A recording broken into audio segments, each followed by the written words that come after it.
కలిగించేటువంటి ప్రయత్నం చేస్తున్నారు.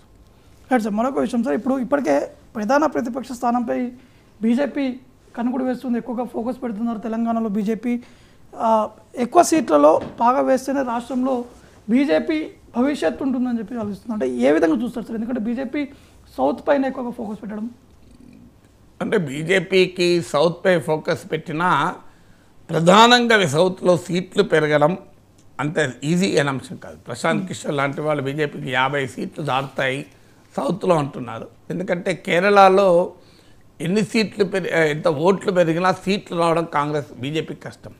తమిళనాడులో కూడా 2 అంకెల ఓటింగ్ రావచ్చు, సీట్లు రావడం అంత సులభం కాదు భారీగా.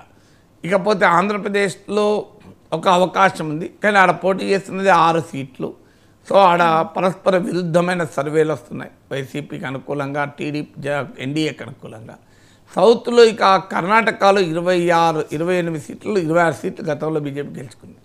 ఆ 26 నిలబెట్టుకోవడం అంత సులభం కాదు. ఎందుకంటే కర్ణాటకలో బీజేపీ జేడీఎస్లో కలిసినా కాంగ్రెస్ పార్టీ అధికారంలోకి రావడము, కాంగ్రెస్ ప్రభుత్వం స్థిరంగా ఉండడము, వీటి వల్ల బీజేపీలో రకరకాల ఛాలెంజెస్, వీటి వల్ల కర్ణాటకలో 2019లో సాధించిన స్థాయిలో 26 out of 28 గెలుచుకోవడం అంత సులభం కాదు.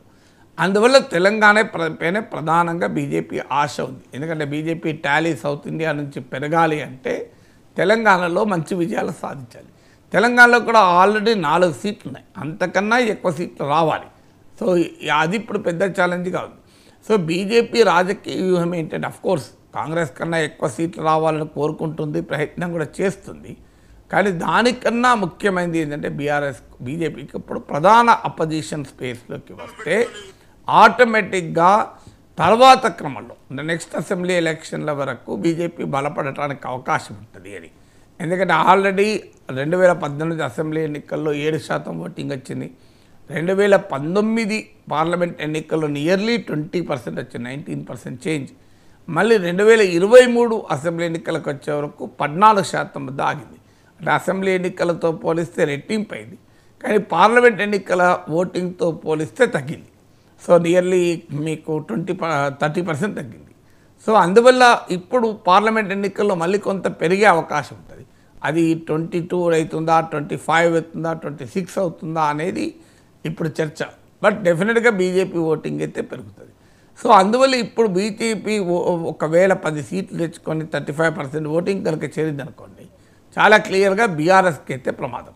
సో కాంగ్రెస్కి ఎంత ప్రమాదమో తెలియదు, కాంగ్రెస్ ప్రభుత్వం ఉంటుందా, కాంగ్రెస్ ప్రభుత్వం అడగరికి ఏంటి ప్రమాదం అనే దానికన్నా కూడా బీఆర్ఎస్కు మాత్రం తీవ్ర ప్రమాదం తప్పదు. ఎందుకంటే ఒక్కసారి అపోజిషన్ స్పేస్లో బీజేపీ ఉంటే యాంటీ కాంగ్రెస్ ఓటర్ బీజేపీకి షిఫ్ట్ అవుతాడు, anti Congress voter anti incumbency voter బీజేపీకి షిఫ్ట్ అవుతాడు.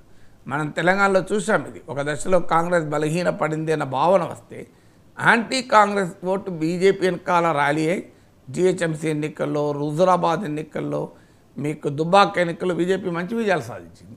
ఒక్కసారి వివిధ పరిణామాల నేపథ్యంలో బీజేపీ అసలు ప్రధాన ప్రతిపక్షం కాదు, బీఆర్ఎస్తో కొట్లాడాలన్నంత కమిట్మెంట్ చూపడం లేదు అన్న భావన ఎప్పుడైతే కలిగిందో ఆ యాంటీ ఇన్కంబెన్సీ ఓటు కాంగ్రెస్ వెనకాల ర్యాలీ, కాంగ్రెస్ వెనకాల ర్యాలీ కావడంతో కాంగ్రెస్ గెలవగలిగింది. సో అందువల్ల ఇప్పుడు కూడా బీజేపీకి ఏంటంటే ఈ యాంటీ ఇన్కంబెన్సీ ఓటు ఇవాళ కాకపోయినా రేపైనా 5 ఏళ్ల తర్వాత అయినా కాంగ్రెస్ ప్రభుత్వం పట్ల వ్యతిరేకత ఉంటుంది. ఆ వ్యతిరేకతను తాను సొమ్ము చేసుకోవాలి అన్నది బీజేపీ లక్ష్యం. సో అందువల్ల ప్రిన్సిపల్ అపోజిషన్ స్పేస్ తెచ్చుకుంటే తర్వాత రాజకీయాల్లో డామినేట్ చేయొచ్చు. ఎందుకంటే బీఆర్ఎస్ ఎమ్మెల్యేలకి ఇక అప్పుడు కొంతమంది కాంగ్రెస్కు, కొంతమంది బీజేపీకి వెళ్ళిపోతారు. సో ఆటోమేటిక్గా ప్రజల ఇమాజినేషన్లో కూడా కాంగ్రెస్కు ప్రత్యామ్నాయం బీఆర్ఎస్ కాదు బీజేపీ అన్న భావన కలుగుతుంది. అందువల్ల రాబోయే కాలంలో ఆ ప్రిన్సిపల్ అపోజిషన్ స్పేస్ ఆక్రమిస్తే బీజేపీకి చాలా ప్రయోజనాలు ఉంటాయి. ఒక రకమైన ఇమాజినేషన్, ప్రజల ఇమాజినేషన్ క్యాచ్ చేయగలుగుతుంది.